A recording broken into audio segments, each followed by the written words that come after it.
What's going on, guys? Echo here. So I wanted to put up this kind of E3 Battlefield 4 roundup video a little bit sooner than this. Like last week would have been ideal when all the E3 gameplay was hot off the press and fresh in everybody's minds, but I've been suffering so bad with my hay fever. I don't know if you guys get this. You might be able to hear it now. Like my voice sounds a little bit bunged up, but this has been the first day that I've been able to talk like this, like a normal human being. So let's get into the video a little bit. I wanted to share with you guys two important trailers and gameplay footage that come out of E3 about Battlefield 4, which is, by the way, my most favourite first-person shooter series.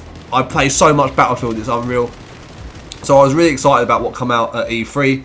So I'm going to show you two trailers, as I said. The first one's going to be the Commander Mode trailer, and the second one's going to be 5 minutes of Siege of Shanghai that the DICE guys kind of rolled through and showed all the new kind of destruction and some of the new features that's going to be featured in Battlefield 4. And yeah, so without further ado, let's get into the first one. We're going to talk about the Commander Mode after we watch the video. So yeah, let's roll it.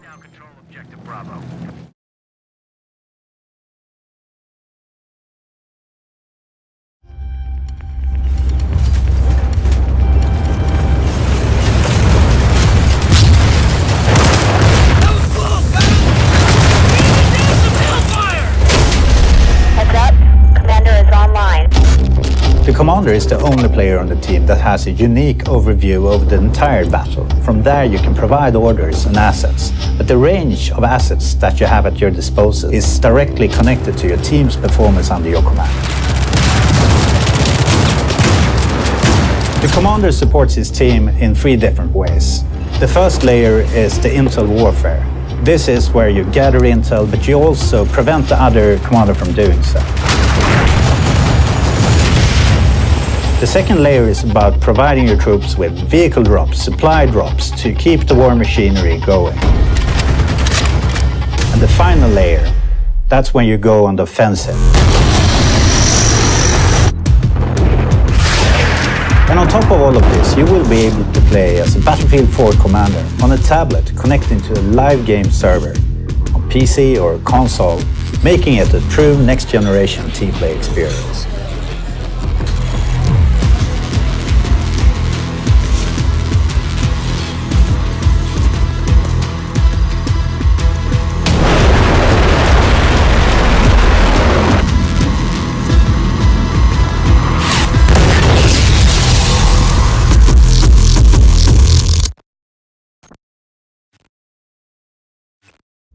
Right guys, we're back. So I hope you enjoyed that lovely trailer from the even more lovely Lars. He's kind of like that family uncle that you've never really known. He just turns up at Christmas parties and things like that. But anyway, I don't think that's part of this video. So let's pick apart one of the comments he said. Let's start off with this one. The commander is the only player on the team that has a unique overview over the entire battle. From there you can provide orders and assets, but the range of assets that you have at your disposal is directly connected to your team's performance under your command. So this one pretty much does exactly what it says on the tin. So the commander is the only person that can have this kind of special overview of the whole map, see what's going on, etc, etc.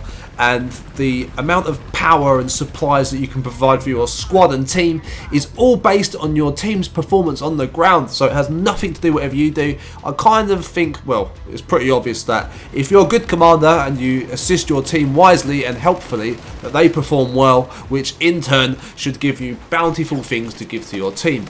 Let's go on to the next comment. The commander supports his team in three different ways. The first layer is the intel warfare. This is where you gather intel, but you also prevent the other commander from doing so. You heard what Uncle Lars said. There's three layers. Yes, three layers. The first one is intel warfare. So you get UAVs for your squad to help them out. And you also get counter UAVs to disrupt the other commanders, stop them from doing cool stuff for their teams and squads.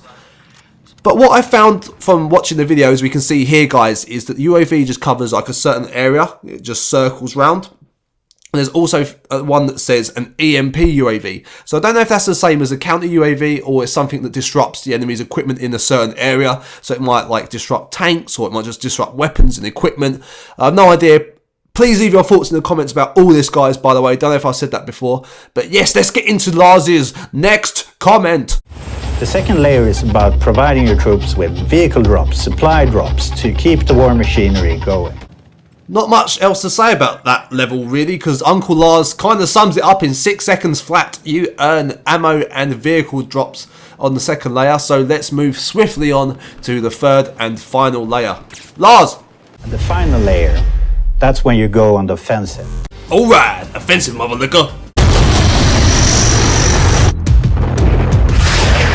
And on top of all of this, you will be able to play as a Battlefield 4 commander on a tablet connecting to a live game server on PC or console, making it a true next-generation T-play experience.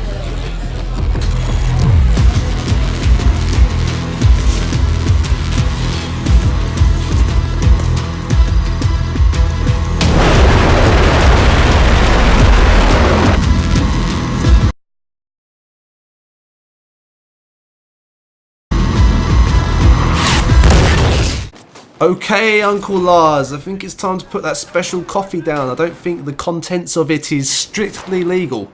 But anyway, level 3 looks pretty beast, guys, doesn't it? It's like you can unleash an AC-130 and you can govern the destructive power of Tomahawk missiles.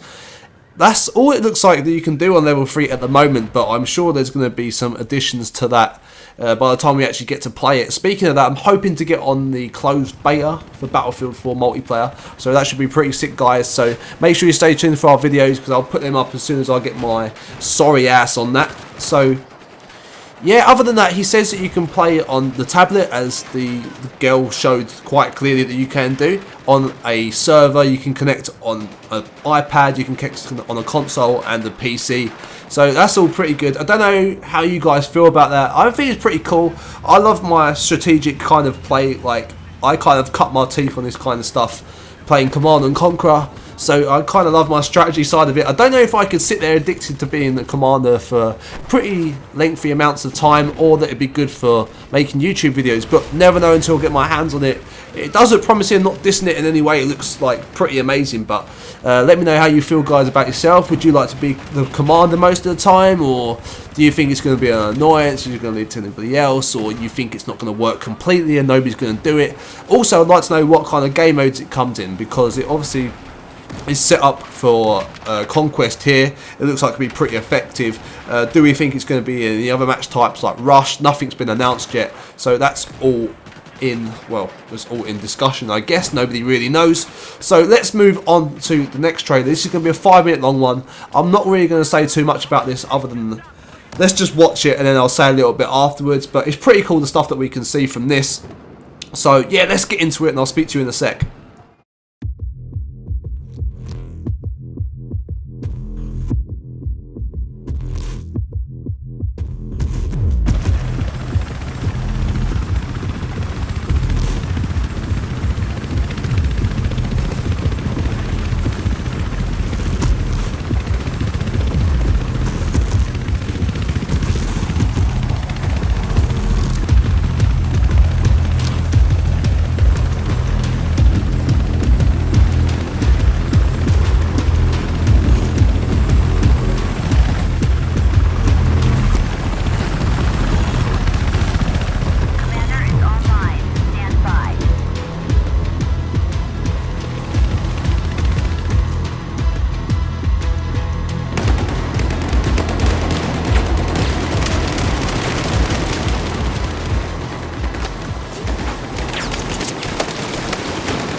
We've neutralized Objective Bravo. I say again, Objective Bravo has been neutralized.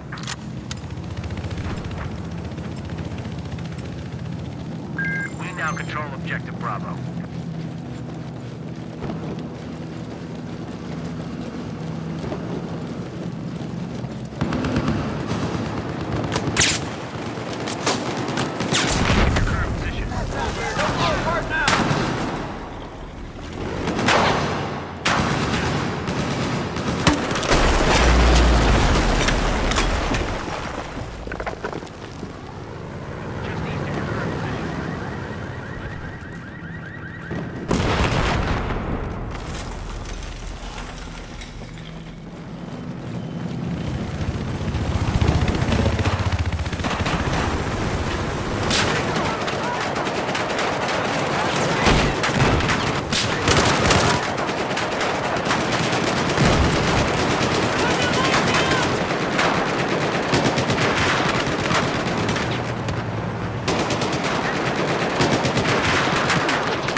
eyes on an enemy machine gunner, south of your location.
Okay guys, I'm back. I'm not going to ramble on too much about this gameplay footage because it's all heavily scripted just to show us some of the key features that's in Battlefield 4's multiplayer. So to start off with this section here where they take the B Conquest flag, they go up and see the tank, they want to take it out, so go back down, shoot this pillar that's holding up the road comes down, they take out the tank. So that's this kind of, what they call it, levelation. Like the C building can come down, we all know that, we see it, it's at the end of the trailer like here. Ding. Yeah, so that's pretty cool. Obviously that's amazing. That's just a big extension on the Frostbite engine. Hopefully the power of the new consoles will be able to handle that really well. That'd be really sweet. I'd like to see different ways of this levelation working. That'd be really cool. Hopefully I'll get to play a bit more in the closed beta. But I'm going to leave it at that now, guys. Thanks for watching the video. I will be putting up some videos around the Battlefield 4 classes. So first of all, I'm going to start off with the Recon class. Everybody loves the Recon class. So yeah, I'm going to pick that apart and share all information with you guys. If you haven't subscribed to the channel, what are you doing? Seriously, what are you doing? You need to keep up to date with all this stuff. Subscribe, it doesn't hurt. Only gives you good times. So yeah, please subscribe to the channel. It really does mean a lot to us. Give this video a like, it means a lot to us as well. And add your thoughts to the comments. I'll get back to as many of you as I possibly can. We love to build a community, so we're not just going to look at your comments and not get back. We will openly discuss all your comments if we can. So yeah, once again, thanks so much for watching the video, guys. Really does mean a lot. And I will speak to you in the next exciting installment. Take care. Adios.